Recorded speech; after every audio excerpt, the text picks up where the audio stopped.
There's a saying in the small town of Millfield, Ohio, "Don't stray from the road after dusk." It's a warning wrapped in a whisper, passed down through generations like a curse.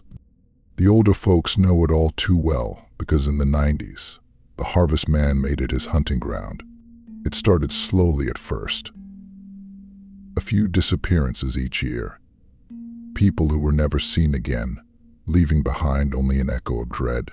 The local police brushed it off. A runaway here, an accident there. Nothing to connect the cases. But for those who lived there, they knew the truth. They could hear the whispers. They could see the signs.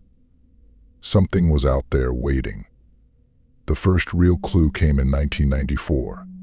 A local girl, Jessica Hall, went missing after a walk home from her friend's house. The police found her jacket by the side of the road, shredded as if something had ripped it off her body, but there was no sign of struggle. No body, just the jacket. The next day, a strange figure was seen walking into the woods, near Millfield. A tall, thin man with long, ragged clothes and a hood that shadowed his face. The town didn't know it then, but that man was Graham Fletcher, known to his victims only as the Harvest Man. Over the next 4 years, the disappearances became more frequent. But it wasn't just the disappearances that terrified Millfield, it was what they found after. Every time someone went missing, there would be remnants left behind, scattered across the land like a grotesque calling card. In the fall of 1997, the discovery was made. A hiker found a clearing in the woods.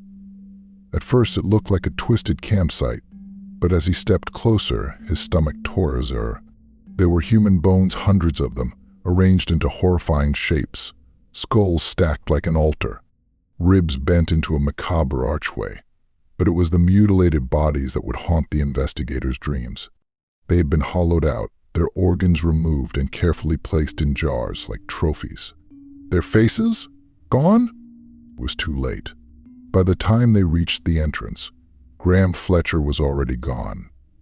His lair had been abandoned, but the signs of his work remained. The cave walls were covered with sketches of his victims drawn with their own blood. In the center of the cave was a makeshift throne, crafted from the bones of his victims. It was clear now. Fletcher didn't just kill for pleasure, he harvested. He took their lives, their bodies, and their souls, weaving them into his own twisted creation. Months later, police tracked him down in the hills outside Millfield. When they found him, he was hunched over a large, blackened cauldron, boiling pieces of human flesh. He didn't fight. He didn't run. He just smiled and whispered, "The harvest is ready."